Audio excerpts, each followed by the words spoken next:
Olá, você está no Expressões do Fantástico. Eu sou a Adriana e eu sou organizadora desse evento.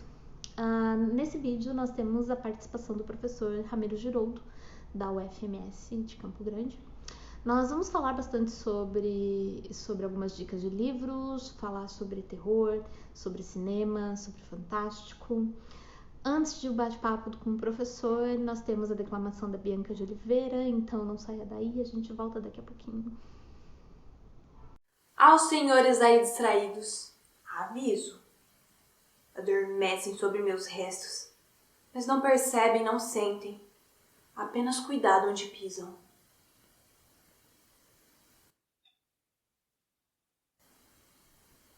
Fiz desse chão banquete aos vermes. Fiz desse serena minha última morada. Perdoem os meus trajes. Apenas cuidado. Não profanem o meu descanso. Aos casais enamorados, silêncio. Desnudos sobre o meu corpo, podem enroscar em seus cantos, apenas não gozem meu cabelo. E dos amores que tivera, nem pesar do falecimento, nem a observância do distanciamento.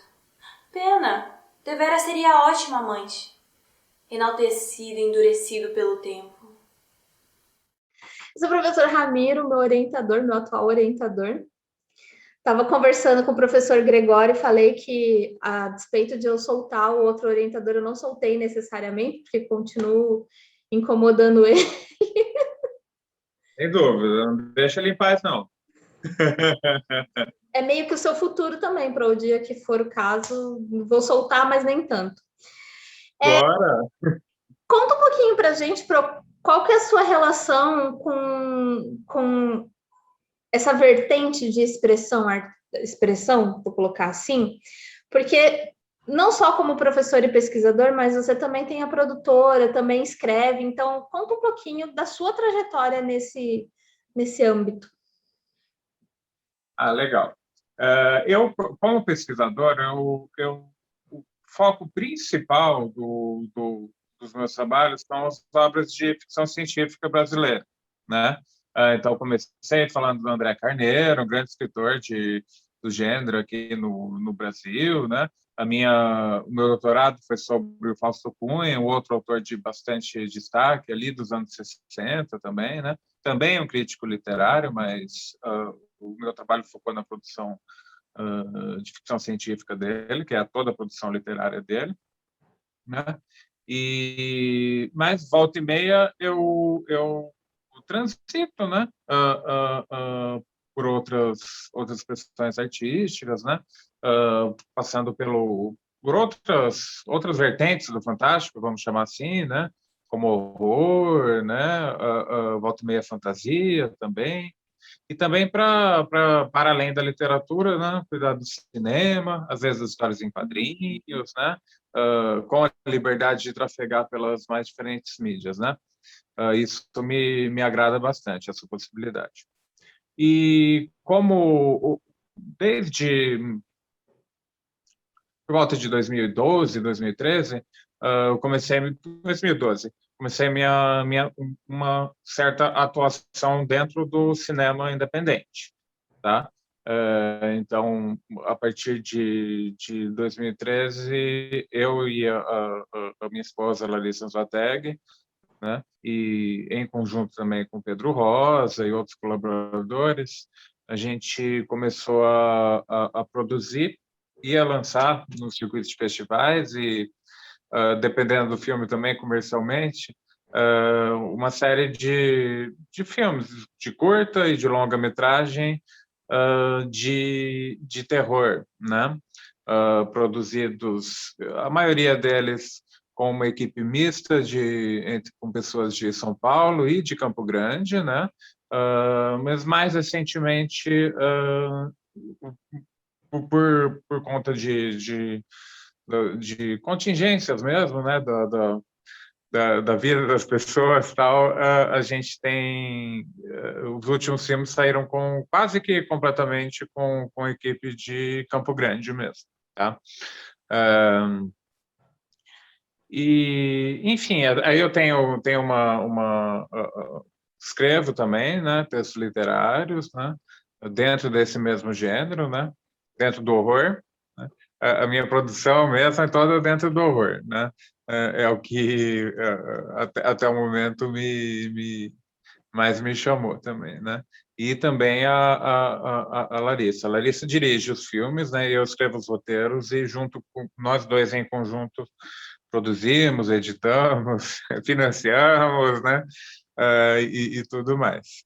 Também Tá? atua. Então, a Larissa, no caso, ela atua também, né? Eu não. Eu faço uma pontinha de vez em quando só. Por enquanto, só algumas pontas. Como se dá a sua relação com o cinema, além da produção, mas também em relação à pesquisa? E o que você destacaria melhor, assim, na produção de cinema que difere um pouco do Fantástico? Acho que são várias questões, né? A vertente do Fantástico, eu acho que todas elas têm, a gente encontra paralelos nas mais diversas linguagens artísticas, né? Então, acho que dá para estabelecer paralelos de um jeito bem tranquilo entre o que acontece na literatura, por exemplo, de horror, né, do gênero horror, e o que acontece no cinema, né? Mesma coisa na ficção científica, acho que dá para estabelecer paralelos de como os gêneros funcionam, né? De como eles podem ser identificados como tal, né? Então, isso eu acho que explica também um pouco da força desses gêneros, né? Porque eles são reconhecíveis, não importa a expressão artística que esteja em pauta no momento, né? Então, a gente reconhece um quadrinho de horror, né? Um quadrinho de ficção científica e um filme de ficção científica, tal, a gente consegue estabelecer paralelos de uma para outra de um jeito bem tranquilo, né? Assim, então a troca é constante, tá? Entre a literatura, o cinema, os quadrinhos, né? Nesses gêneros, e os games mais recentemente, né? Nas últimas décadas, né? Então eu acho que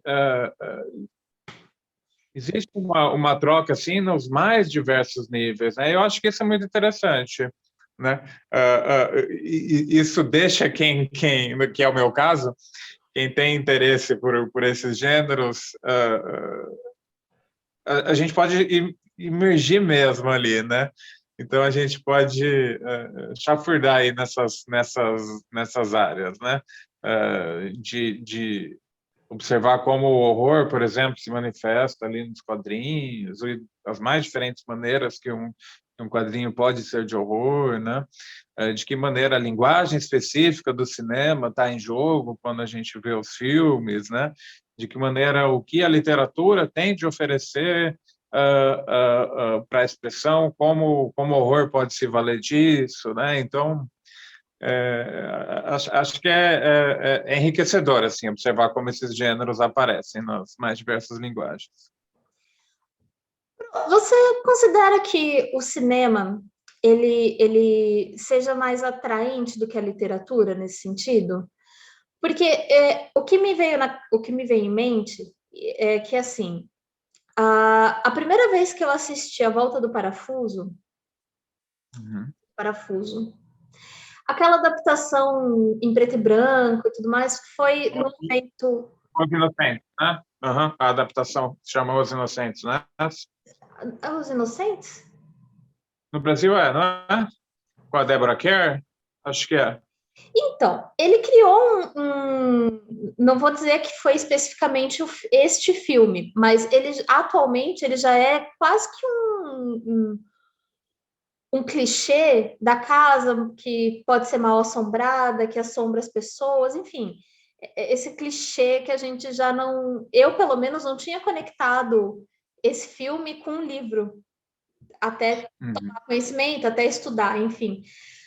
Nesse sentido, você acha que de alguma forma o cinema ele acaba sendo mais atraente e tomando para si algo que a princípio foi mais originário da literatura?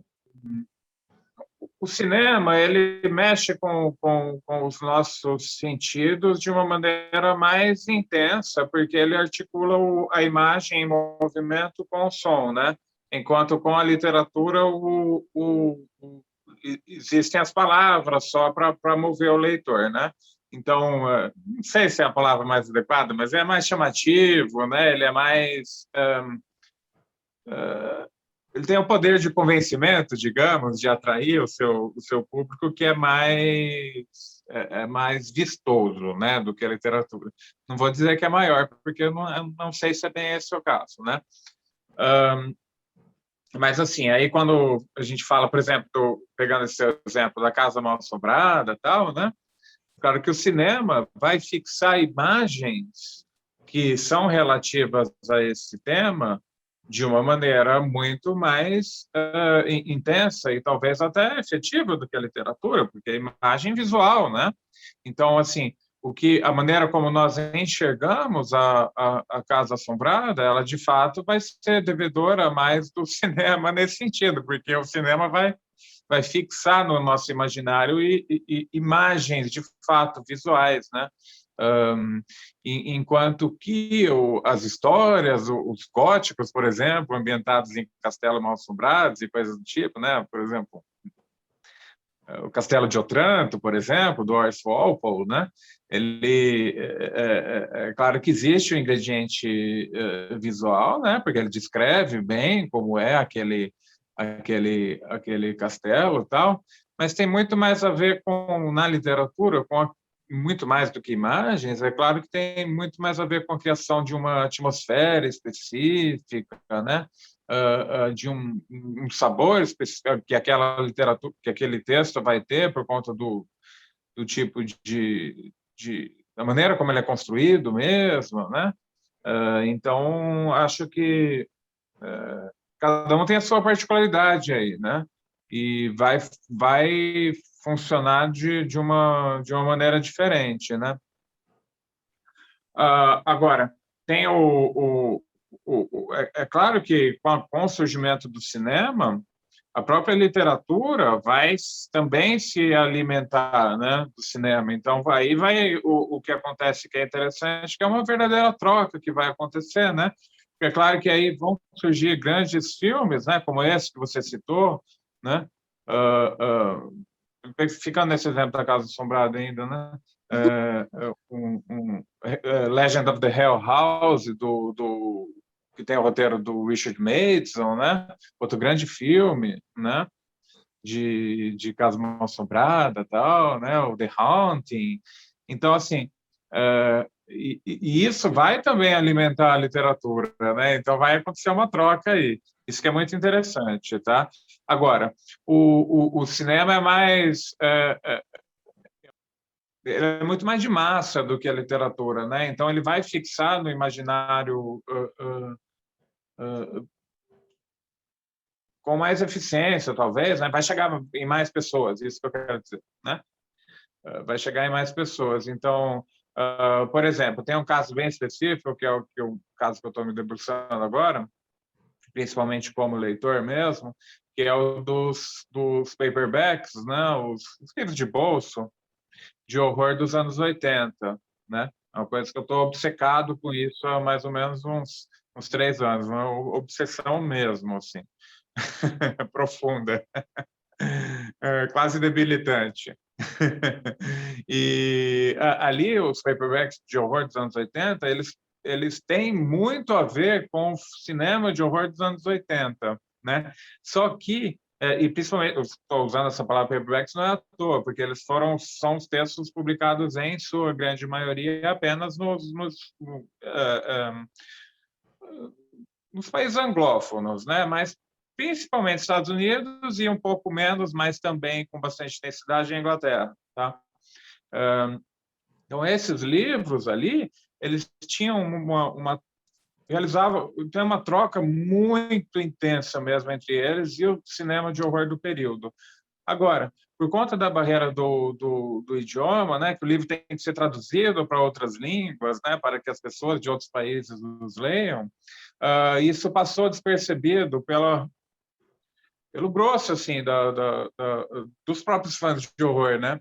Então, aqui, os autores do gênero, aqui no Brasil, eles não tiveram acesso a esses livros, eles não sequer sabiam que isso existia, né? Só fica aquela impressão de que o cinema de horror dos anos 80, ele era assim, e e parece que é uma característica só do cinema. Mas não, era uma característica também da literatura do período, né? Só que aqui no Brasil isso chegou de uma maneira muito lacunar, né? Sequer o nome dos autores são conhecidos por aqui, né? São completamente desconhecidos aqui no Brasil, né? Porque o pessoal não teve como ler, né? Não teve acesso. E isso chegou de uma maneira muito lacunar em publicações de baratas para a banca da Nova Cultural, da Abril Cultural, sabe? Mas foi um volume muito pequeno de publicações comparadas literalmente centenas, milhares de textos do gênero publicados nesse formato lá, principalmente nos anos 80, tá? Isso vai diminuindo com o começo dos anos 90. Então, assim, é muito interessante a gente notar, demora um pouco para ter as redescobertas, né? Você sabe que o próprio Lovecraft, para ele ser redescoberto, as pessoas voltarem a falar dele né, com interesse e tal, e com conhecimento de causa, tendo lido os textos dele mesmo, demorou um tempo, né? Isso vai acontecer ali por volta dos anos 50, né? Que começa a reacender aquele interesse pelo Lovecraft. E isso está acontecendo também com os anos 80, tá? Tem algumas... eu acho que ali, aquele momento dos paperbacks, principalmente de horror, ali ele foi tão intenso, e isso é fato, foi tão intenso quanto a era Pulp, né? Então tinha tantas publicações do gênero quanto ali na era Pulp. Aliás, muito mais, sabe? Isso que é impressionante, muito mais. Mas é um período que não foi, justamente por ser a cultura de massa, serem livros que têm um formato que é um pouco descartável, né? Assim como era as revistas Pulp, né? Não por acaso tem esse paralelo também. Eles né, não se percebeu muito a importância ali daquele momento. E agora que tem gente começando a falar, né? Saiu o Grady Hendrix, principalmente a partir da publicação de um livro de um autor de horror, inclusive, chamado Grady Hendrix, que é um grande nome agora no momento e que também não foi traduzido para outros idiomas ainda, mas espero que ele vá. Ele publicou um livro chamado Paperbacks from Hell, que ali ele passeia por toda a história desse tipo de publicação ali, né? A partir de fim dos anos 70 até começo dos anos 90. E aí se reacende esse interesse, sabe? E eu estou nessa minha obsessão porque eu estou lendo e isso não apareceu ainda no meu trabalho acadêmico, sabe? E é provável que comece a aparecer a partir de agora. Ainda não escrevi nada sobre isso. Mas já desde que eu li o Paperbacks from Hell, eu estou revisitando isso daí, conseguindo a muito custo edições da época, né? Aqui no Brasil é difícil, né? Mais o preço do dólar e tal, então tem que ficar procurando os preços baixos ali. Vários pacotes já foram extraviados, livros que nunca chegaram, que eu consegui com muito custo, algumas raridades e nunca chegaram aqui. Acabou de acontecer isso, no momento está acontecendo, que eu tenho um que está extraviado aí, que eu acho que não vai vir. Mas, enfim, aí eu... É um pouco de desespero, né?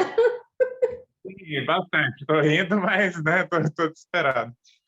E, enfim, aí eu fico muito surpreso, é muito instigante para mim, que sempre fui fã do cinema de horror dos anos 80, principalmente dos anos 80, né? Do cinema de horror de maneira geral, desde ali dos anos 10, né? Mas, enfim, anos 80 é onde eu tenho mais interesse, acho mais divertido o cinema de horror dos anos 80. Né? E ler e perceber que a troca entre esse cinema e a literatura era muito intensa, sabe? Então, é a minha obsessão no momento, assim. Dessa fala que você trouxe, a primeira pergunta que eu tenho é sobre indicações de livros e de filmes para quem quiser procurar ter como referência. E se você puder falar um pouquinho sobre os que você selecionou. E aí, Ok, quando você terminar, eu venho com a segunda questão, que talvez dê um pouquinho mais de conversa. legal. Tá. Enfim, vou mostrar algumas coisas aleatórias que me chamaram a atenção ali, passeando pela prateleira. Eu tenho uma certa dificuldade com listas, então elas são sempre muito... Não deixa de ser uma lista essa, né? Elas são sempre muito lacunares, assim, né? E muito provisórias, porque eu sempre acabo mudando de ideia um pouco. Então, acerca do Grady Hendrix, eu vou falar, Paperbacks from Hell já falei, mas, como eu disse, ele é um autor, tá? Na minha opinião, é o autor do gênero de maior destaque hoje, tá? Muito lido, muito comentado, tá? Lá fora. E como existem notícias de adaptações dele para série, para filme e tal, então acho que logo ele vai chegar aqui, tá? Então, enfim, pegar alguns livros ao acaso dele, tá? Esse é o antepenúltimo já dele, o My Best Friend's Exorcism, né? O exercício da minha melhor amiga. E é bem legal, tá? Aqui a gente vê bem a característica do Grady Hendrix de associar o horror com o humor, tá? É um horror dele que se permite rir em diversos momentos, tá? Um outro livro legal dele é o We Sold Our Souls, tá? É claro que é difícil importar, tá, gente? Mas todos eles a gente consegue achar a versão digital, tal. Então, para quem lê inglês, tá? Essas minhas indicações elas vêm direto. Ai, tô com a garganta meio seca. Posso tomar um tererezinho? Claro! Tá.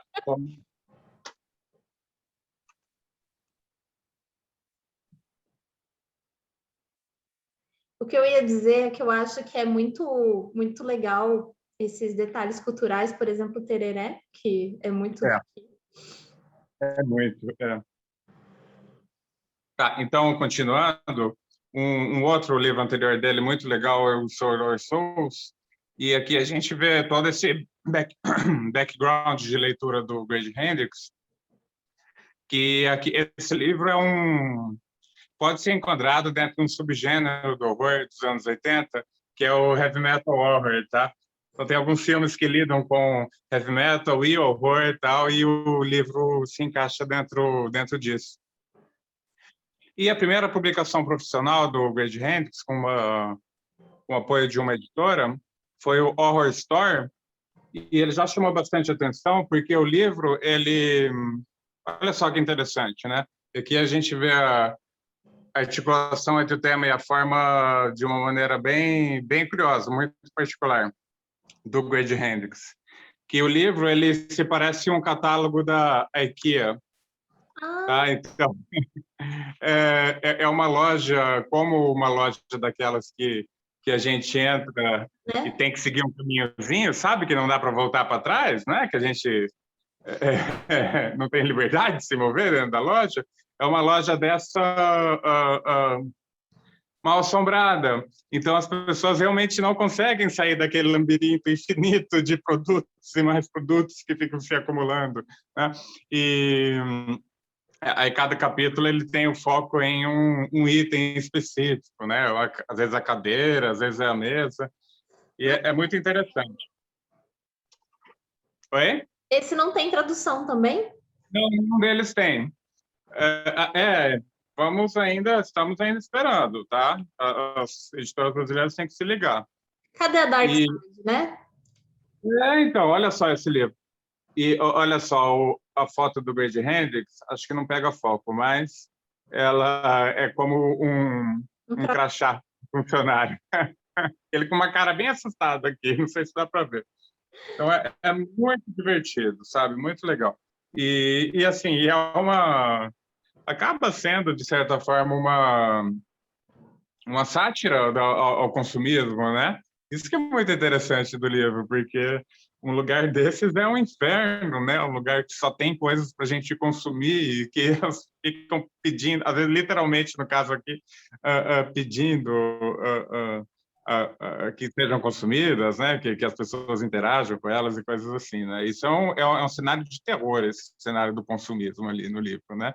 Isso é muito legal. Também, na vida real, chega o cartão de crédito. Então, né? Quem que não conhece essa, esse terror aí, né? De ver a conta do cartão de crédito, né?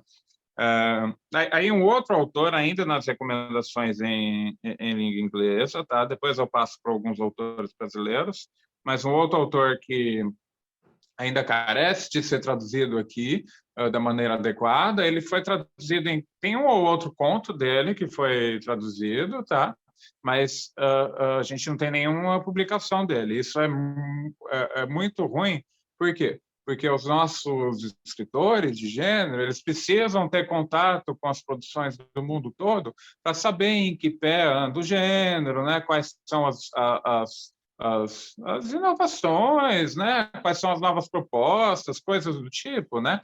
Se ninguém pode escrever um gênero sem ter um panorama amplo dele, né? Então a gente corre o risco demais de estar reinventando a roda, né? Às vezes está com a impressão de que está fazendo uma coisa muito inovadora, mas que já foi feita ali nos anos 60, né? Coisas desse tipo a gente corre risco de acontecer, né? Então, assim, como eu estava dizendo, a gente aqui no Brasil tem contato, e mesmo assim, Lacunar, com o cinema de horror, mas a literatura, vários dos grandes nomes ainda não apareceram por aqui, principalmente os contemporâneos, né? O pessoal está correndo atrás do prejuízo e publicando alguns mais antigos, como o Clark Ashton Smith, que saiu agora pela primeira vez aqui no Brasil, né? E alguns outros. Robert Aickman vai sair também. Mas desses mais recentes, um pouco, a partir dos anos 70, poucos vêm para cá, né? Vem em massa Stephen King, Clive Barker, Peter Straub, né? Que são, claro, muito bons, mas o gênero vai para além deles, é claro, né? E esse autor é o Rancy Campbell, tá? É um autor inglês que em alguns momentos vai para o horror cósmico, tá? Ele tem um cuidado especial e invulgar com a linguagem, tá? Então a sensação de horror e tudo que ele faz é muito calcado em um cuidado mesmo com a forma, né? Uma preocupação constante com a forma. Estou mostrando esse porque é o mais recente dele, tá? O Wise Friend. Ele acabou de sair. Eu li no ano passado e ele, deixa eu ver se ele é de 2019 ou 20. É de 2020 mesmo, o livro dele do ano passado. Bem isso. Ele já está encaminhando o anterior. E aqui, assim, dois legítimos paperbacks dos anos 80 deles. E olha, uma grande graça deles são as capas, que as capas eram maravilhosas, né? Assim, o Wise Friend, esse livro novo dele, é tão bom quanto, mas é claro que as capas de hoje em dia, muitas vezes, não, né? A comparação é injusta, né? Olha só que maravilha o design, a ilustração, todo esse cuidado com as capas pintadas da época, né? Enfim, esse daqui e essa edição, inclusive, de 1981. Tem exatamente a minha idade, esse aqui. 40 anos esse livro. Como um livro bem conservado, né? A gente consegue encontrar ainda esses artefatos aqui, né? E aqui um outro, The Face That Must Die, dele também. A gente vê aqui era comum ter esses relevos, né? Essas capas cuidadas, coisas que, infelizmente, a gente parecia um velho reclamando, né? Mas infelizmente o cuidado não tem sido muito, né? A gente nota que aquelas capas feitas a partir de templates prontos de computador e tal, não é a mesma coisa, né? E um outro também em inglês que escreveu muito nos anos 80, tá? Ele floresceu ali naquela época mas ainda está em atividade também, que é o Graham Masterton, tá? Esse é o livro dele que eu mais gostei, que é o Mirror, tá? Também é um paperback da época, legítimo. Deixa eu ver. Este é de 1988, finalzinho ali dos anos 80, o Graham Masterton estava no auge. E que tem o Graham Masterton, particularmente, é um autor que promove uma troca entre a literatura e o cinema, que é muito interessante, tá? E eu lembro disso por conta além de vários, o primeiro livro dele de destaque foi o The Manitou, virou um filme que fez bastante sucesso na época. Hoje é esquecido, infelizmente, tá? Mas começa ali, né, o contato dele com o cinema. A escrita dele se ampara bastante na construção de cenas, né? E tem um elemento visual bastante presente que tem a ver com cinema também, né? E eu lembro disso, principalmente quando eu vi aqui que eu tinha separado o Night Wars, que é um dos livros mais legais dele, que aqui a gente tem um livro que se parece muitíssimo o enredo. O enredo tem bastante pontos em comum com A Hora do Pesadelo 3, do Freddy Krueger, né? A terceira aparição do Freddy Krueger, que é ali um grupo de jovens se une ali para se tornar os guerreiros do sonho, né? E lá nos sonhos eles têm poderes para poder combater o Freddy Krueger, né? Isso tem bastante a ver com essa história. E ela saiu, esse livro, eu lendo, é claro que me veio à mente o filme, né? Mas ele saiu em janeiro de 87, pelo que eu me lembro, o filme saiu, eu consultei essa data com segurança na época, saiu alguns meses depois. Então é muito curioso a gente ver a sintonia entre as coisas, né? E como um elemento, como esse do terror e sonho, né? Que é introduzido ali pelo filme, né? Hora do Pesadelo, trabalha isso, tem esse tema, né? E a partir daí que esse tema vai alcançar tanto destaque ali nesse período. E como isso vai ser apropriado ali num livro, né, que sai antes de um filme que se parece muito com esse próprio livro, né? Então tem essas questões que são bem interessantes. E aí ainda a última das recomendações em língua inglesa, que é o Ray Garton, tá? Então todos esses autores a gente encontra em formato digital, tá? Então assim, para quem lê inglês, acho que é a maneira mais acessível de encontrar. Nem todos esse livro ele está disponível no momento, ele foi reeditado, tá? Que é o Live Girls, que é uma história de vampiro e tal, e o Ray Garton, ele faz... Olha, não peguei nenhum Clive Barker, o Clive Barker é um dos meus preferidos também, mas o Ray Garton, ele faz parte ali do a mesma turminha ali, digamos, eu não vou chamar de movimento literário, tá? Esse é um tipo de movimento literário, que é o Splatterpunk, né? Que são as histórias de horror que buscavam trabalhar de uma maneira um pouco mais extrema a violência, né? Como violência e sexo, como o Clive Barker fazia, né? E o Ray Garton também, mas sem perder de vista um certo lirismo, uma certa procura pelo belo ainda está presente. É curioso como essas coisas se conjugam nesses autores, né? Então não é como um torture porn e tal, não é como o albergue ou coisa do tipo, né? Apesar de ter muita violência, né? Essa procura pelo belo ainda está muito ali por trás, né? E Intenção de chocar pela violência, né? Porque isso, não apenas. você comentou do albergue do filme, no caso. Isso, é. Eu assisti e eu não lembro nem a história, porque só ficou o choque da imagem mesmo, sabe? Então, exatamente. E o Ray Garton, ele tem também, esse é um outro livro muito legal dele, que é o Dark Channel, que é do culto e tal. É muito legal também que ele, o Clive Barker e outros autores do Splatterpunk, eles traziam muito da fantasia, tá? Então é um horror que tem um pouco de fantasia, tal, como gênero. Então a gente vê uma troca e o encontro entre esses gêneros, esses autores. É muito interessante, tá? Seguindo então com as indicações, recomendações, enfim, coisas que eu li ultimamente e gostei. Esse daqui, essa edição está em língua inglesa, mas ele já foi traduzido, tá? Então dei uma olhada ali, o Madeline Kids, do Edgar Canteiro, tá? Então procurem por Edgar Canteiro. O nome nacional me foge agora, mas é um pouco diferente, tá? Esse nome não é uma tradução literal. E assim, o que é muito legal desse livro é que ele é uma espécie de Scooby-Doo sombrio, assim, e mais violento, tal. Então é um pessoal, uma turminha. Era como a turminha do Scooby-Doo, que depois de velhos, uma ameaça do passado retorna e eles precisam se reencontrar de novo para enfrentar essa ameaça do passado. E aí o livro é construído um pouco em flashback.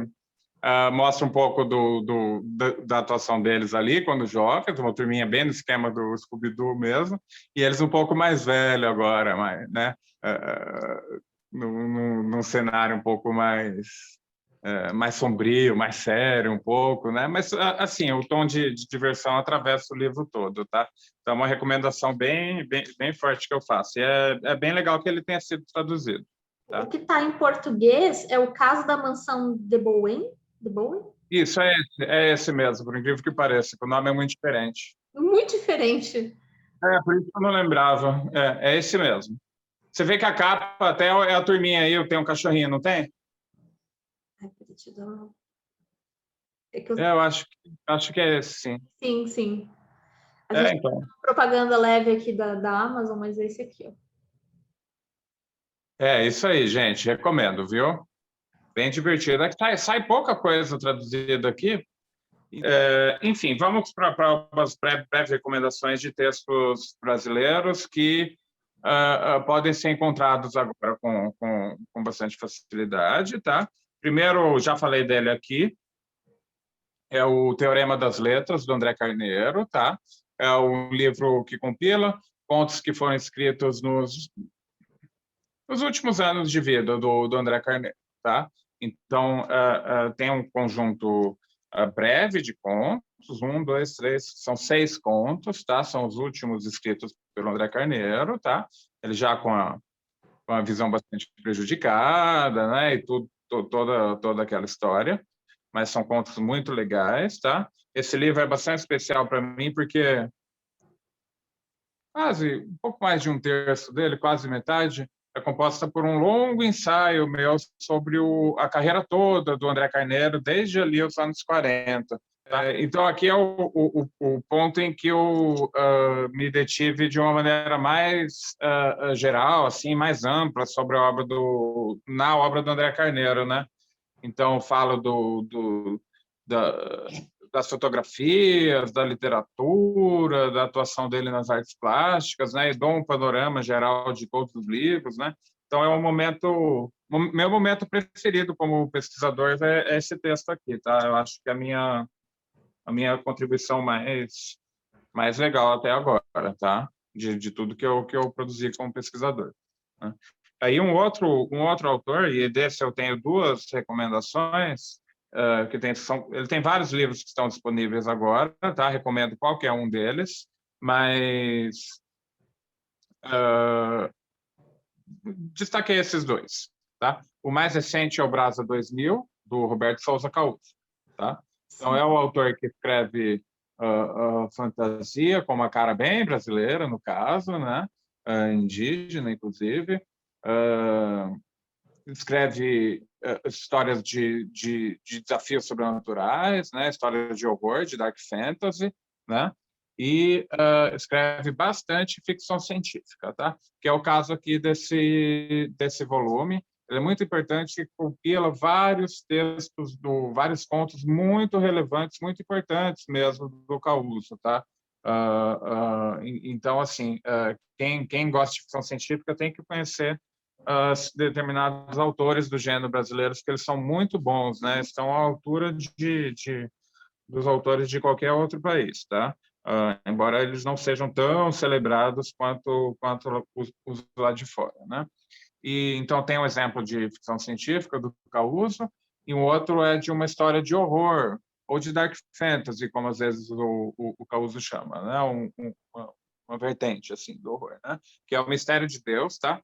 É tipo uma aventura sobrenatural, assim, sabe? Ele tem bastante elementos de filmes de aventura, tal, né?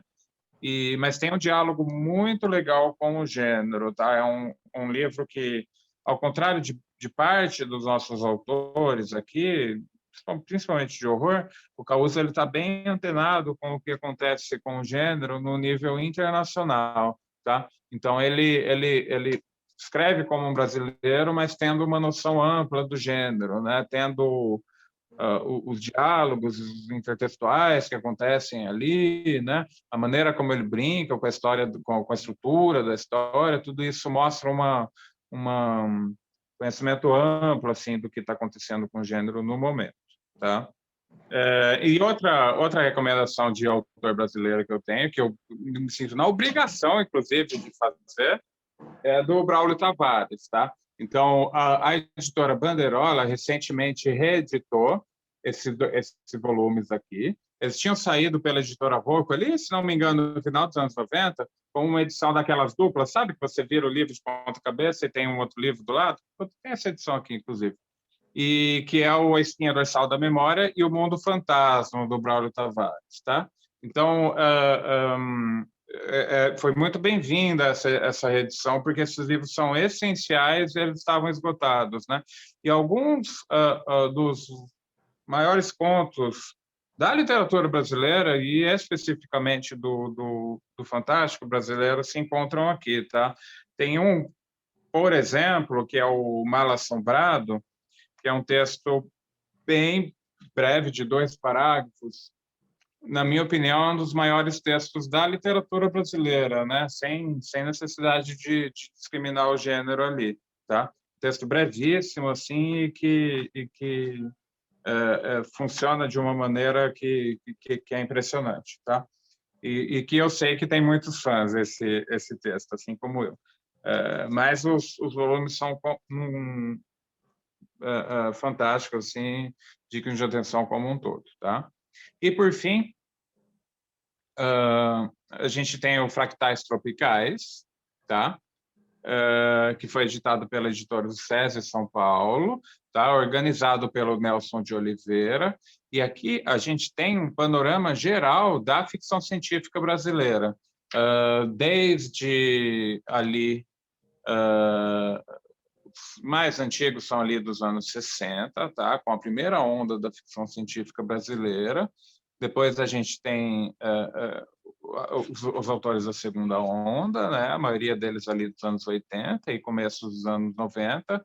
E, por fim, a terceira onda, né? Que tem autores como o próprio Luiz Braz. Luiz Braz é um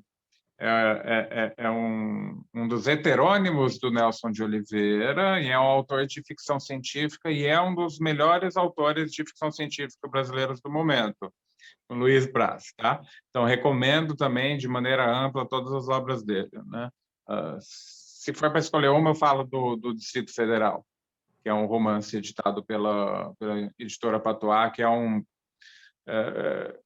ele se apropria e viola e vira do avesso diversas das regras da ficção científica e da cultura brasileira também, tá? Então, não posso deixar de recomendar demais. Então, aqui, ó, com o Fractais Tropicais, quem quiser começar a conhecer a literatura fantástica, especificamente a ficção científica, né, brasileira, eu recomendo vir aqui no Fractais Tropicais, tá? Que a gente tem esse amplo panorama, tá?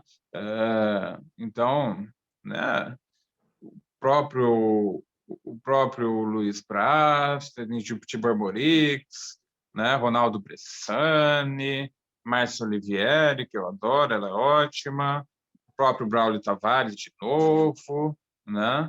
Finisa Fitelli, Roberto Souza Caruso, de novo também, Jorge Luiz Calife, e ali nos anos 60, André Carneiro, Diná Silveira Queiroz, de Queiroz, né? Fausto Cunha, enfim, esse livro eu recomendo demais, tá? Por ele dar esse panorama, e a seleção do Nelson de Oliveira é fantástica, toda particular, e os contos que ele seleciona, a gente vê que tem tudo a ver com a proposta do Nelson, com o projeto intelectual dele como um todo, né? Que é o Nelson de Oliveira é, no momento, um dos grandes autores da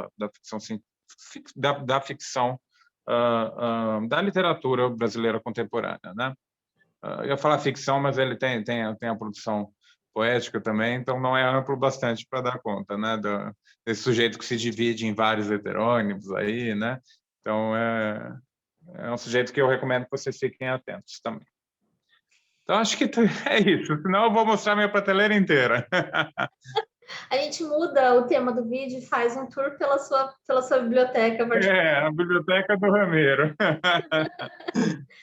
Pro, ouvindo você falar, vem não só sobre a literatura, mas também do cinema e desse diálogo entre um e outro. O que me faz o que me traz com os diálogos que a gente teve com os outros participantes, com os outros professores, é que tem uma questão, eu brinquei com o professor Gregório, de que o fantástico ele existe para quem está olhando para ele, né? Porque se você não olha, você passa batido que você não percebe.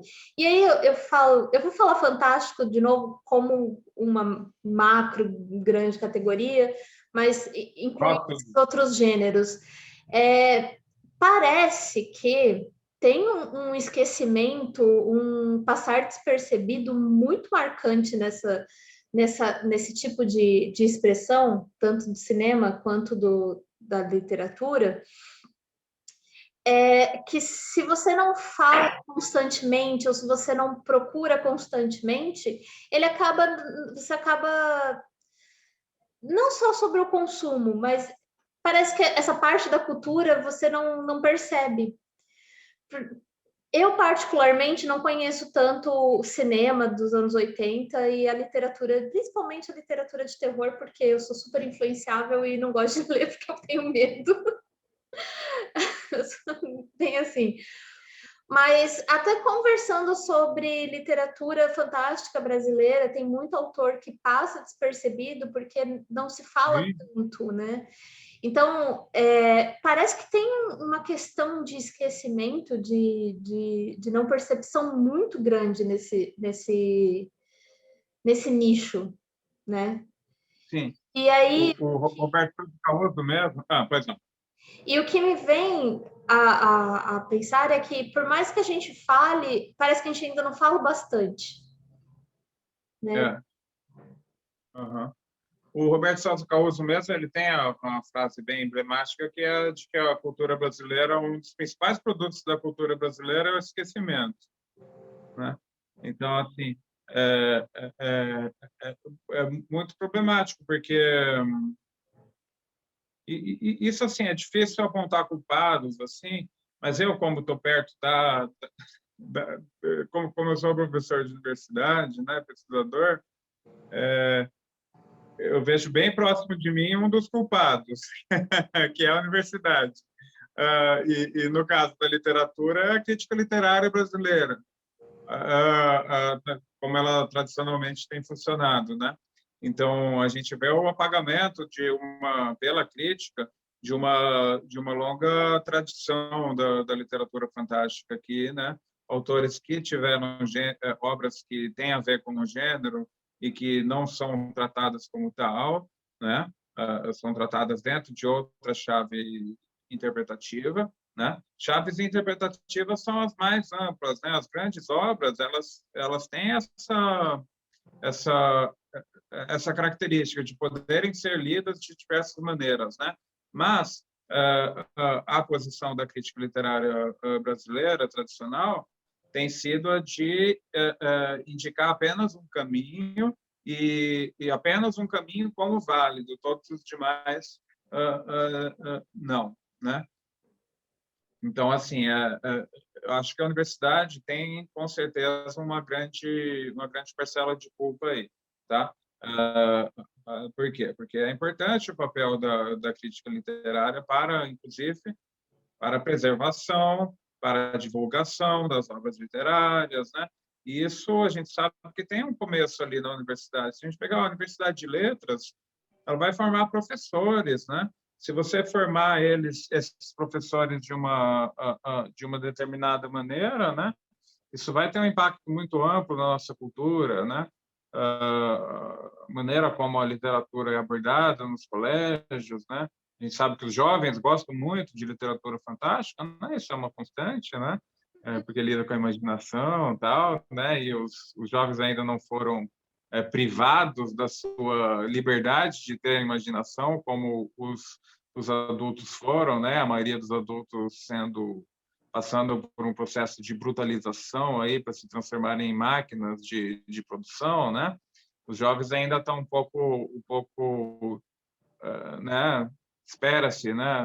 Claro que tem alguns que são submetidos à condição de trabalho, tal, enfim, né?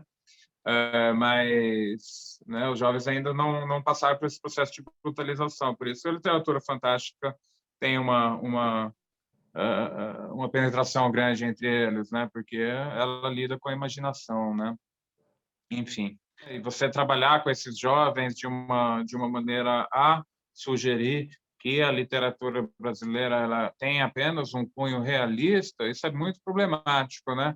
A Flora Susequinde, naquele livro dela, o estudo dela, publicado em livro Tal Brasil, Qual Romance, ela sinaliza e mostra para a gente que o nosso cânone literário ele tradicionalmente tem tido uma inclinação realista, tá? E o cânone vai ser ali estabelecido como tal pelos críticos literários, pelas universidades, né?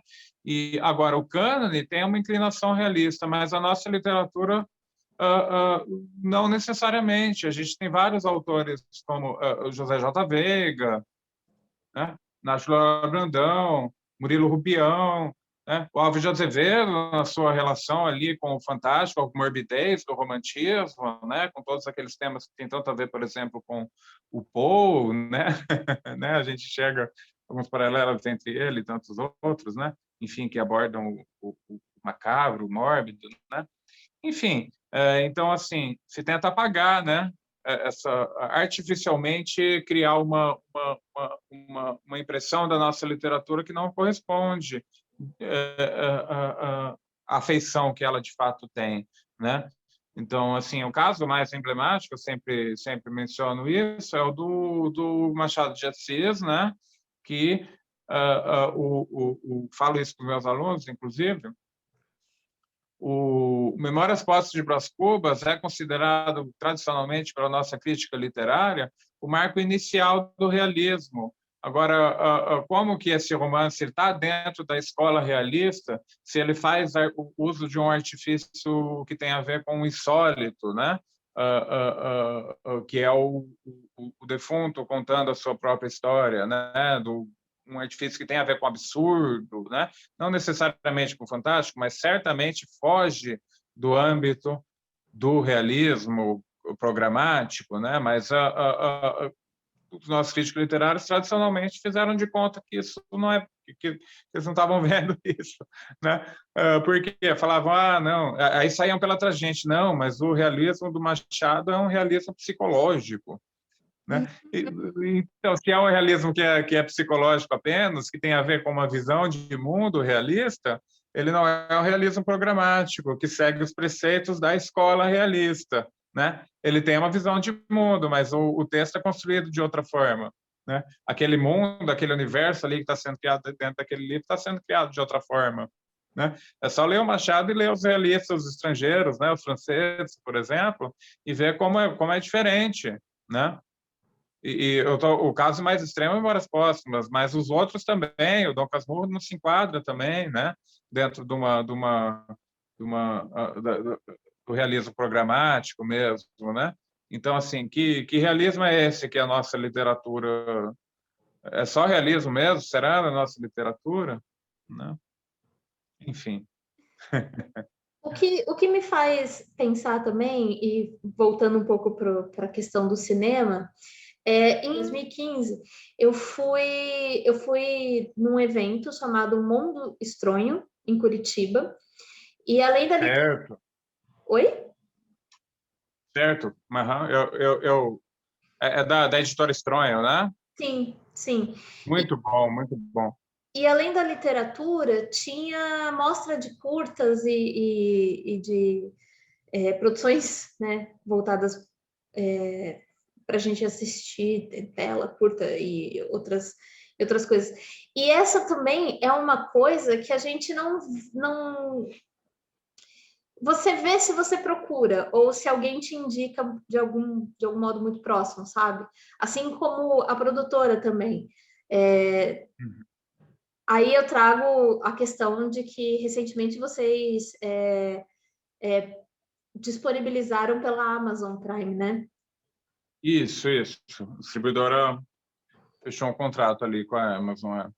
E aí que eu trago também essa questão do esquecimento, também não só para o cinema, porque no cinema a gente tem, no senso comum, numa memória, aqueles filmes que são extremamente comerciais, né, de massa, de cinema que vai vir de Hollywood, que tem um apelo comercial muito grande, mas foge também da população, da sociedade, que não são, por exemplo, Marvel. Óbvio que, né, dadas as Isso, situações.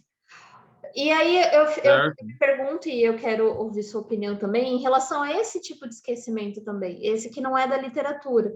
Até porque nem todo mundo acessa a literatura, mas parece que não é só a literatura que sofre com isso, né? Então, Aqui no Brasil, a gente tem uma produção expressiva, né? É claro que, em comparação com outros países que têm uma indústria cinematográfica desenvolvida, que existe uma indústria cinematográfica, a produção não tem comparação, né? Mas é relativamente expressiva, usaria essa expressão, né? Enfim, tem cineastas bem estabelecidos no gênero, conhecidos pelos fanáticos, né? E que produzem com muita constância, mas que vários deles não são conhecidos do grande público e também não tem, de novo, a universidade, né? Não tem espaço dentro de discussões acadêmicas, tal, né? Mas esses, enfim, também não existe esse anseio pela institucionalização, né? Vamos ser discutidos na universidade, né? Às vezes nem é esse interesse também, né? Mas, enfim, eu acho que, assim, dentro da produção de gênero, a gente tem uma certa vantagem, tá? Que é a de existirem os fãs, os fanáticos mesmo, aqueles que garimpam atrás de material, né? E preservam a memória, guardam cópias dos livros de edições raras, guardam filmes em mídia física, né? Para eles fiquem preservados ali, né? Preservam a memória mesmo do gênero, né? Enfim, então tem essa questão que, ao mesmo tempo em que a gente não existe um alcance para o grande público muitas vezes não ouve falar, a gente tem dentro de toda a produção de gênero, né, de ficção científica, de horror, a gente tem um público que é muito fiel mesmo, né, muito fiel. Então, assim, falando da nossa produtora, tal, agora, antes de ir para a Amazon, tal, quando ainda tinha uma distribuição independente, quando a gente não tinha o suporte de uma distribuidora, a gente tinha aquelas pessoas que são realmente fanáticas pelo gênero, que tinham que nos encontravam e que seguiam a gente, né? Davam suporte, viabilizavam até a continuidade das produções, tal, né? Então, assim, aqui o que falta é realmente uma indústria, bastante gente fazendo e canais de comunicação, né? Mas essa possibilidade sempre existe para a gente, tá? Para quem tem a produção de gênero, né? A gente tem uma certa vantagem nesse sentido, né? A produção cinematográfica e literária também, mas mais cinematográfica, que não é de gênero, né? Que não é identificada com nenhum desses gêneros, ela, como não tem um grupo de fãs para dar suporte a esse tipo de produção, muitas vezes elas também caem no esquecimento, tá? Então é só porque assim, eu reclamo da condição né, cinema fantástico e tal aqui, mas vou falar que esse ponto positivo tem, pelo menos esse, né? E assim, nos Estados Unidos, por exemplo, Inglaterra, Itália, Itália é muito forte, horror, né, na Itália, ainda tem muitos fãs, a gente tem todo um circuito de convenções, né, e de ficção científica também, né, de fantasia, produções de gênero mesmo, né? Então, tem um circuito de convenções que movimenta muito essa indústria, né? E que a gente sabe, às vezes um ator, ele fez um filme de gênero de sucesso, ele tem ele não precisa fazer mais nada, ele se ele quiser, ele pode viver só de convenção, né? Então, ali tem esse dia eu estava vendo um vídeo sobre uma convenção de horror que estava tomando lugar lá numa cidade pequena, nos Estados Unidos, e estava lá recebendo todos os grandes destaque e tal, uma atriz da Hora do Pesadelo 5, e ela não fez quase mais nada, foi só a Hora do Pesadelo 5 que ela fez. E ela tem... É uma personagem que é ali da Hora do Pesadelo 5 que morre com o Fred engasgando ela de tanta comida. Ele vai enfiando comida na boca dela até ela morrer. Que era uma modelo e tal, a personagem. Enfim, e ela fez só esse filme, é o único filme dela que teve alguma projeção, mas ela até hoje, olha só, desde os anos 80, ainda está frequentando as convenções sem parar, assim, né? E certamente é uma boa forma, dá um bom dinheiro, viu? Mesmo os autores podem ficar com uma certa segurança, assim, né? Só por conta disso. Então, essa é a comunidade de admiradores do gênero e tal, que realmente cria um ambiente que dá suporte para quem produz, né? Isso ainda é muito incipiente no Brasil, mas a gente vê que a cabeça do fã é a mesma, sabe? O interesse, né? O tipo de coisa que gosta, sabe? Então, o fã é o mesmo. Então, o suporte existe, né? Mas acho que o problema você já sinalizou, são justamente a forma de alcançar pessoas, né? Das pessoas saberem que a gente existe, né? Eu não falo grande público, é chegar mesmo nas pessoas que gostam do gênero, até isso é difícil aqui, né? Então, enfim, mas estamos aí na batalha, né? Melhorou muito, viu?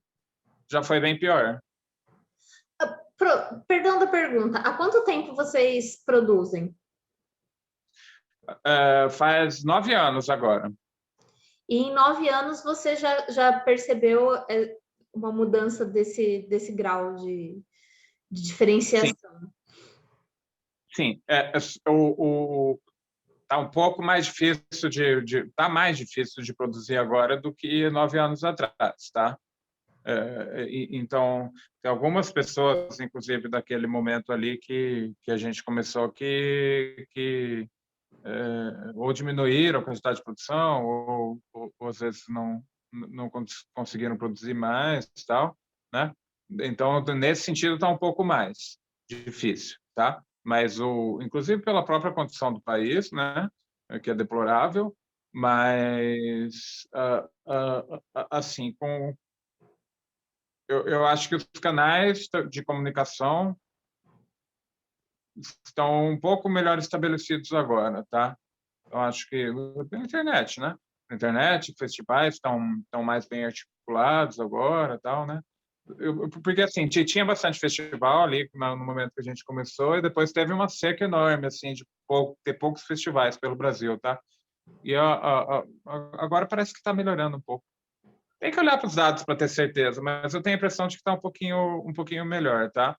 E eu acho que tem mais gente que gosta de terror brasileiro agora do que antes, né? Eu acho que aquele preconceito diminuiu um pouco, tá? Mas o que você acha que falta para que essas produções mais independentes e menos massivas alcancem tanto o público que, como você sinalizou, o público que gosta, mas também tem dificuldade de ter acesso, quanto um público mais abrangente? Olha, a situação agora é um pouco complicada, porque é complicada, assim, enfim, porque as estratégias de divulgação e de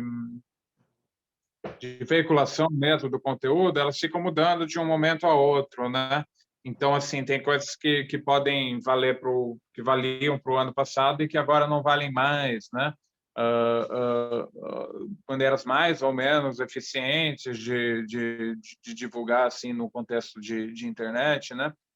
A gente tem que pensar o seguinte, que tem um estado de coisas que é hostil ao pequeno produtor, tal, né? Porque, né?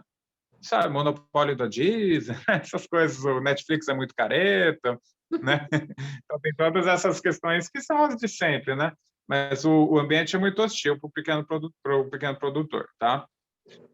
Então, assim, se tem que ir contra a maré mesmo e olhar como as movimentações, né? Como é que está acontecendo, né? Ficar de olho nas distribuidoras com as quais a gente entra em contato, né? Avaliar qual é a mais positiva, com cuidado, né? Buscar festivais, falando de cinema especificamente, né? Buscar festivais internacionais que sejam interessantes, né? Para não jogar dinheiro da taxa de inscrição fora, né?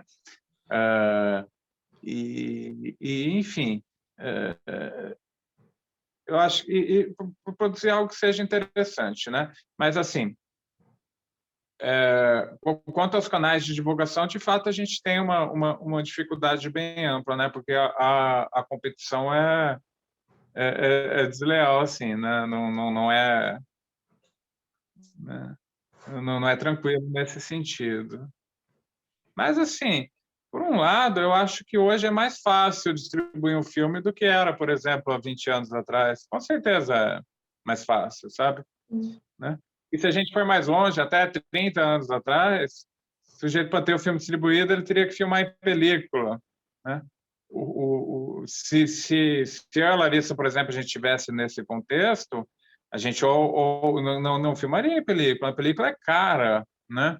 Depois tem que ir para o laboratório, né? A edição é muito custosa, né? Então, dentro daquele contexto de décadas atrás, a gente não estaria sequer produzindo, né?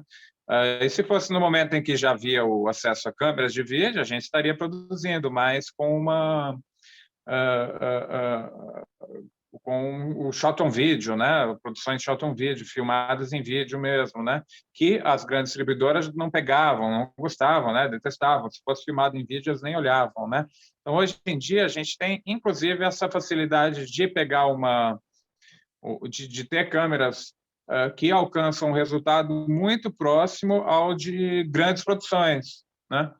Mesmo da Marvel, né? Da Warner, enfim. A gente consegue tecnicamente uma imagem que tem ali os mesmos números, mesma quantidade de pixel, né, ou perto pelo menos, né, uma imagem que cumpre os requisitos técnicos, né. Então isso a gente consegue. Por isso que o Astaroth está ali no nosso primeiro longa, né, está ali no Prime Video, que é um filme filmado em 2K. Mesmo que um filme da Marvel custe 100 milhões e o nosso custe 10 mil, 20 mil, perto de 30 mil reais, foi super barato, né? O Astaroth. Mesmo que tenha essa diferença enorme, a maioria das pessoas vão ver, poucas pessoas veem em 4K, né? Até hoje, né? Poucas pessoas têm uma TV 4K, tal, e muitas pessoas veem, inclusive, no celular, né? Hoje, né? Então, a gente consegue uma qualidade técnica, assim, que é indiscutivelmente próxima, né? Equiparável. Você cumpre ali os requisitos para exibição, né? Então, ali um filme feito com uma fração de um filme que tem um orçamento grande, ele vai ter uma qualidade, uma imagem com a mesma definição, né? Sendo que com o orçamento que tem os nossos filmes, não seria viável produzi-los. Eles não seriam feitos em película, né?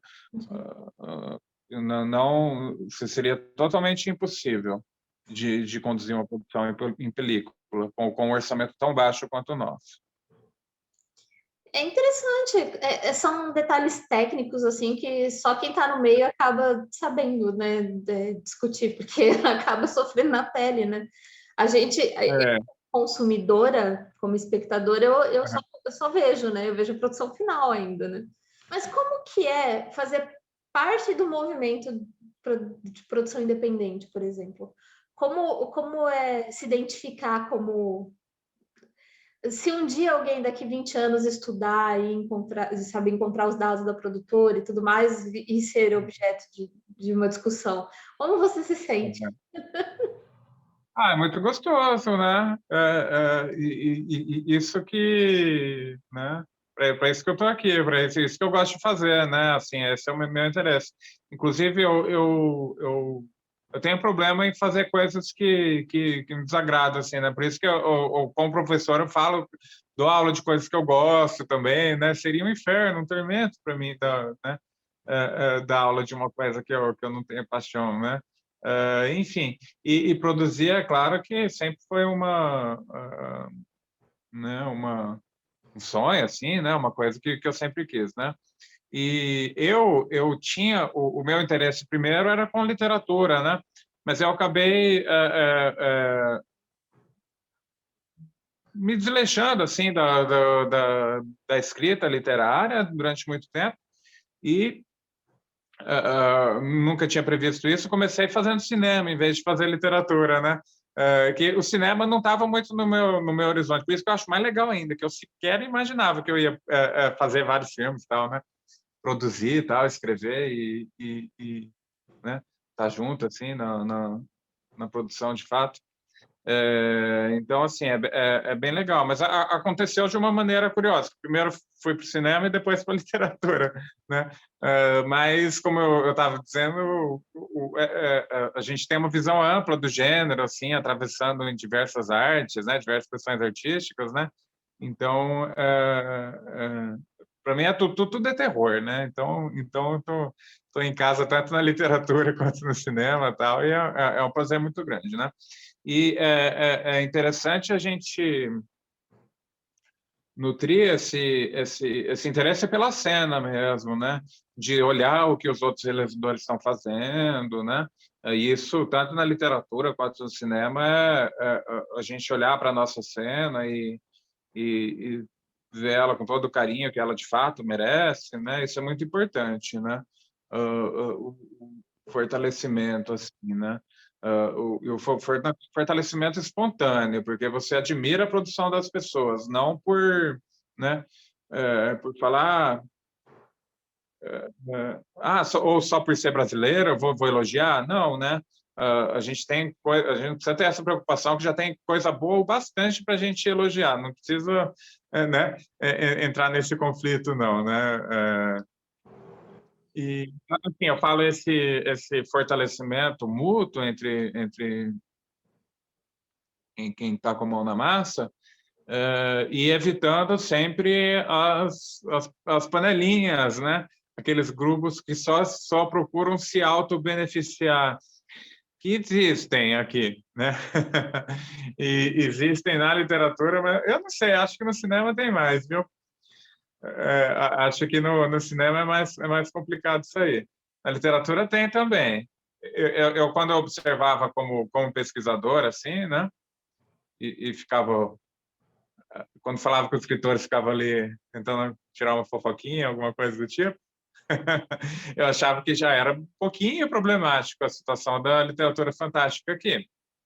Mas no cinema, eu acho que é um pouquinho mais. Mas, enfim, como eu disse, a gente também tem bastante gente boa dos dois campos e não se precisa se preocupar com essas questões. É só focar no que é positivo ali, né? Inclusive, eu não gosto de escrever crítica negativa, de falar mal. Se eu não gostei, eu não falo nada, né? Porque já tem muita coisa boa para eu falar, né? Então, eu vou me ocupar com o que eu achei bom, né? Não preciso, Faz sentido. né, trazer toda essa negatividade. Não, vamos falar do que é bom e o que é ruim um dia chega lá. E é engraçado isso, né? Tem uma quantia grande de coisas para você, para ler, para assistir e tudo mais. E ainda assim, mesmo com a dificuldade de encontrar essas pessoas, esses referenciais, então a gente pode se focar, mesmo que, ou pelo menos na parte que a gente gostou das coisas, eu acho. Porque, Isso? por exemplo, consigo assistir alguma coisa, criticar muito e gostar do mesmo jeito. Principalmente em Sim. relação a filmes, é insuportável assistir filme comigo. Porque eu começo. É verdade. Porque eu começo a ver os defeitos. Chega no final, a pessoa fala: mas você nem gostou. Não, eu amei. Eu adorei. Claro, faz parte. A maioria dos filmes que eu gosto, eles têm defeitos bem aparentes, assim. E só que as qualidades são tão grandes que, né? Acho que é mais ou menos assim com você também, né? Sim, eu não sou crítica de cinema, não tenho embasamento teórico, Aham, crítico nenhum para ser crítica de cinema, mas assim, eu aham. critico do começo ao fim. Roteiro, então, é o que eu mais faço, tipo, mas essa história não faz sentido. E no fim das contas, eu acabo amando o filme do mesmo jeito. Adorando o filme. E recomendo, e quando a pessoa pergunta, eu nem falo do que eu critiquei, sabe? Eu falo exatamente daquilo que foi atraente, independente É, é. dos problemas, assim, né? Isso é muito importante. Às vezes, eu gosto muito de filme B. E os filmes B, muitas vezes, têm, inclusive por conta do orçamento, defeitos muito aparentes, né? Problemas muito aparentes, não no quesito da produção mesmo, né? Ah, enfim, mas as pessoas às vezes podem achar que a gente é ingênuo, que a gente não está vendo essas coisas, mas a gente vê, né? A gente vê muito bem, vê às vezes até melhor do que elas, quais são esses problemas, né? Mas não é isso que é importante, né? O artefato artístico ali, ele chega a nós e ele é daquela forma, né? E nosso papel é entender ele como ele é, né? O nosso papel não é tentar pensar como poderia ter sido se fosse eu o diretor, né? As pessoas às vezes parece que elas estão falando assim, né? Sim, Elas queriam que fosse outro filme. Não, o filme é esse. Esse é o artefato artístico aí que existe para você admirar, né? É, se coloque aí no clima adequado, no estado de espírito adequado para essa estética específica, que você vai admirar e vai ver qual o valor dela, né? Eu vejo assim. você começou a falar sobre acessar outras referências, principalmente internacionais ou de outros escritores que estejam publicando, que estejam produzindo, e eu acho que o cinema também a gente pode aplicar isso, é que acaba ficando uma sensação de um gênero restrito por essa falta de acesso ou de trazer, por exemplo, no caso da literatura de horror, É, a gente acaba sempre trazendo na cabeça, o primeiro nome sempre acaba sendo do Stephen King. Então, isso. acaba restringindo um gênero, porque, por exemplo, no Brasil, a tradução é limitada, né? Tipo, Uhum. os livros que vêm É, fora é limitado. E aí, o que eu queria trazer para discussão, não sei se cabe discussão, mas eu gostei muito, aham, o pensamento veio quando eu ouvi você falar, é, algum tempo atrás, eu não citarei nomes, porque eu também não estava tão envolvida na discussão, eu só percebi a discussão, num nicho literário em que as pessoas começaram a criticar autores publicando em inglês, né, autores nacionais publicando em inglês. E aí teve uma discussão de se era elitista, se não era elitista, se você estava, enfim, perdendo um pouco a brasilidade, enfim, muitas discussões envolvidas nisso. Mas eu acho que acaba caindo nesse negócio de restringir um pouco a produção, né? Tanto a escrita quanto acho que no cinema também acaba acontecendo isso. Porque você acaba restringindo, de certa forma, meios para você expressar. Por exemplo, se alguém chegasse para você e falasse, você não vai distribuir, por exemplo, numa Netflix. Acho que restringe o meio para chegar ao público, sabe? Porque aham. você quer se expressar, né? Tipo, você não produz para ficar só na sua prateleira. Assim, espero que não. É, mas, assim, é que escrevendo em língua inglesa, muitas vezes acaba chegando em mais pessoas, às vezes, né? Que a gente tem um mercado um pouco mais, um pouco não, muito mais amadurecido, né? Então, assim, por um lado restringe, mas por outro não, tá? Quanto ao cinema, olha só, o emblemático caso do Astaroth, a maneira como ele chegou no Prime Video da Amazon. Ele chegou, não foi através de uma distribuidora brasileira. Nenhuma distribuidora brasileira pegou o Astaroth ou nenhum filme nosso para distribuir. Foi uma distribuidora estrangeira, né? que pegou e fez esse acordo com a Amazon, né, com a Prime Video, assinou o contrato lá, vendeu alguns filmes, e chegou no Brasil através de uma distribuidora estrangeira, né? Então, por isso que quando você olha lá na Amazon, tem um subtítulo em inglês, que é super estranho, que nunca teve esse filme. Foi a distribuidora que fez isso na distribuição internacional do filme. Colocou Astaroth meio Demon, né? Que não tem esse subtítulo, né? Então, é bizarro. Algumas pessoas podem achar que a gente colocou aquele título. Não, mas aquele título está lá porque é o nome estrangeiro do filme, né? E aqui, se a gente fosse depender de uma distribuidora brasileira para pegar isso, não aconteceria um filme com Astaroth, né? Ou não de uma maneira que não fosse totalmente predatória do nosso trabalho, né? Então, assim, acontece isso, né? Aí, num caso que é, obviamente, de outra proporção, de outra dimensão em todos os sentidos, mas a gente tem o caso emblemático do José Mojica Marins, né, que começou a ser mais reconhecido aqui como diretor dotado de particularidades e digno de atenção, depois de ter se tornado Coffin Joe lá fora, né, depois que os filmes dele foram conhecidos por outros em outras praias, né? Então, enfim, isso né, isso é um indicativo de um problema aqui no nosso cultural mesmo, né? De subserviência mesmo, né? É muito estranho isso, né? A maneira como isso funciona. E, né, esse reconhecimento internacional, o fato de penetrar no mercado internacional, ser isso ser uma régua para medir o valor da nossa própria produção, né? Isso é um problema, né? Agora, sim, o artista, ele quer produzir, ele quer se expressar, né? Se o nosso mercado impõe determinadas dificuldades, né? Eu estou do lado do artista que resolve também buscar outras searas para se divulgar, né? Então o sujeito não acho que é legal parar de publicar, de participar de antologias, né? De olhar para a nossa cena nacional. Isso eu acho que o sujeito não deve fazer, né? Agora publicar em língua inglesa eu acho compreensível, sabe? Que é um mercado competitivo, sabe? Para conseguir fazer isso de uma maneira que alcance alguma projeção, não é complicado. O texto tem que ter qualidades, né? E é mais difícil, né? Porque a gente se expressar em outra língua, mesmo que a gente escreva muito bem, né? Escrever como um nativo, e para um nativo da língua ler e achar que está tudo bem ali, não vê nada de meio estranho, assim, né?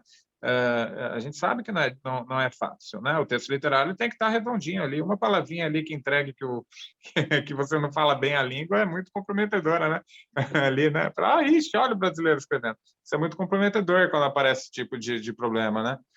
Enfim, tem um caso que eu me lembrei agora do Carlos Orsi. O Carlos Orsi publicou na Ellery Queen, né, que é uma revista lendária de ficção de detetive, ficção policial, e em pé de igualdade com os escritores ali estrangeiros, tal, né? Enfim, porque ele, como escritor, se privaria disso na sua carreira, né? Se aqui o mercado e talvez parte dos leitores, enfim, o mercado editorial como um todo, né? No sentido amplo, não dá a esse autor a devida atenção, né? Não estou falando que é o caso dele, que ele não tenha recebido atenção, tal, talvez seja, tá? Mas é uma avaliação que não cabe a mim fazer, né? Mas não tem por que ele se privar ou ele ou qualquer outro autor se privar desse público, né? A grande questão é que se o sujeito é brasileiro, tal, ele continua sendo brasileiro escrevendo em qualquer língua, né? A maneira como ele absorveu a sua bagagem cultural, né? Não estou falando que tem que ter algo explícito ali que fale do Brasil, mas vai ter sentimento íntimo de brasilidade, conforme como o Machado de Assis diz no seu Instinto de Nacionalidade, né? Você pode estar falando de outro lugar, mas se você é brasileiro, você nasceu aqui, essa é a sua cultura. A gente não se livra da nossa cultura, né? Você não consegue fingir que você não é brasileiro.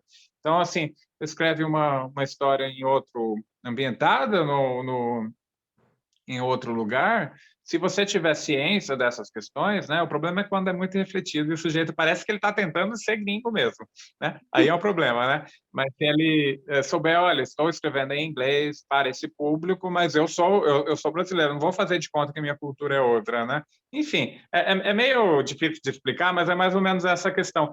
E nós nunca vamos deixar de ser brasileiros, não importa o nosso meio de expressão, né? Isso está dentro da gente. Eu tenho um exemplo interessante que eu andei escrevendo algumas histórias e pedi para uma pessoa revisar, uma amiga minha. Na verdade, não é nem revisar, é para ela ler e ver o que ela Fazer achou. uma leitura aqui. E eu coloquei alguns detalhes que não são brasileiros, definitivamente não são brasileiros, e ela conhece a cultura que eu referenciei, ela conhece muito bem. E ela virou e falou assim: Você está ambientando no Brasil? Aí eu pensei: Olha, não estava ambientando em lugar específico nenhum. Ela falou: Então, é porque isso aqui desse detalhe que você colocou, lá não existe. E aí eu comecei a ler outras histórias que, né, confluem, enfim, que conversam com esse meu texto, e eu comecei a identificar a nacionalidade das pessoas que escrevem esses textos com base nos detalhes culturais. E simples, de café da manhã, de disposição arquitetônica do lugar, porque você percebe que não está se referenciando o que ela está referenciando, que ela está falando de um ponto de vista muito cultural que não é aquilo que ela, né, que ela está falando. Eu acho interessante isso. É um bom exemplo disso que eu estava falando, com certeza, é um exemplo disso, né? É um exemplo que consegue identificar a partir desses itens, né? Eu escrevi um romance, espero que ele... Eu tenho um livro para sair daqui a alguns meses, tá? Tá lá com a editora, a publicação já tá aprovada, mas está no processo de edição ainda. Mas tem um outro que eu escrevi, que eu espero que saia também, que aí esse é o primeiro meu que não é ambientado aqui, no Brasil, que eles passam em Hollywood, né? Mas eu acho que e não tem nenhum personagem brasileiro, né? Mas é uma história, quem lê vai entender por que não pode ser ambientado no Brasil. Não é por acaso a escolha do lugar, né? E isso eu acho uma boa coisa para avaliar. Se a gente eu sou brasileiro. Se eu vou ambientar em outro lugar que não seja o Brasil, tem que ter um porquê, né? Por que aquela história não pode passar no Brasil? Se pode passar no Brasil, escreve no Brasil logo, né? Mas é porque a história está exigindo isso, né? Então, as necessidades ali da sua obra estão acima de qualquer outra contingência, sabe? Dane-se, minha história precisa ser assim, né? Enfim. E não sei, eu acho que eu sou que é um olhar meio brasileiro meu que fica ali de qualquer forma. Eu relendo, eu fiquei com essa impressão, sabe? É difícil dizer por quê, né? Para nossa própria obra, mas eu notei isso muito. Eu não tinha essa preocupação. Ela já foi lida por um norte-americano, tá? Um amigo meu, o Sean, e ele, assim, ele fez algumas indicações de linguagem, assim, né? Do que seria mais coloquial lá. Mas não teve nenhum apontamento com relação a isso, né? Ele fez uma leitura crítica mesmo, né? Ampla, assim, né? De comentar o texto todo. E consegui acertar nos elementos culturais ali, né? Não tem nenhum nada ali que é do Brasil que está aparecendo lá no meio de Hollywood, né? Mas é bem aquilo que o Machado falou, tem alguma coisa ali sua que você carrega, que você vem dessa cultura, sabe? E, assim, eu falo isso de uma maneira menos estereotipada possível, porque a cultura é muito ampla, assim, né? Aqui, quem é do Mato Grosso do Sul sofre um pouco com isso, porque parece que a nossa cultura se resume aos animais do Pantanal, né? Enfim, eu amo todos eles, mas, assim, não tem muito a ver comigo, né? eu tenho uma vivência muito mais urbana, tal, né? E ao contrário do que pensa em alguns lugares, não tem jacaré andando no meio da rua aqui em Campo Grande, né? Enfim, então eu conheço o Pantanal, né? Amo o Pantanal, tal, né? Toda a nossa natureza, lógico, adoro essa face aqui do nosso lugar. Mas o problema é quando parece que é uma obrigação que na minha história apareça o tuiuiu, né? Apareça a onça mesmo, né? A capivara, né? Entendo. E eu acho que isso também acaba trazendo aquilo que eu trouxe quando a gente começou a falar sobre esse tópico, que é a questão de restrição por falta É, de um conhecimento mais amplo ou de um contato mais amplo, você acaba ficando restrito. Literatura sumatogrossense não necessariamente tem que falar de flores ou isso, de onça ou algo assim. é, Assim, é, assim exatamente. como outras expressões, né? Eu acho que É. a gente, a gente concorda nesses aspectos, assim. Sim, sim. Bom, Pro, muito obrigada pela participação. Eu adorei a conversa. Eu deixaria você falar para eu ficar ouvindo, porque muito do que você trouxe eu não tenho acesso particular. Eu não Aham. como isso cotidianamente, então é muito bom ouvir, é muito bom saber sobre. E obrigada por dispor de tempo, da participação no evento também. É muito agradável esses momentos de discussão. Acadêmico, mas não tanto. Isso mesmo. Muito obrigado, viu, Adriana? Adorei participar e você cometeu o erro de falar que você vai me chamar de novo e eu vou cobrar, tá? No próximo eu quero participar também, tá bom? Eu faço questão agora.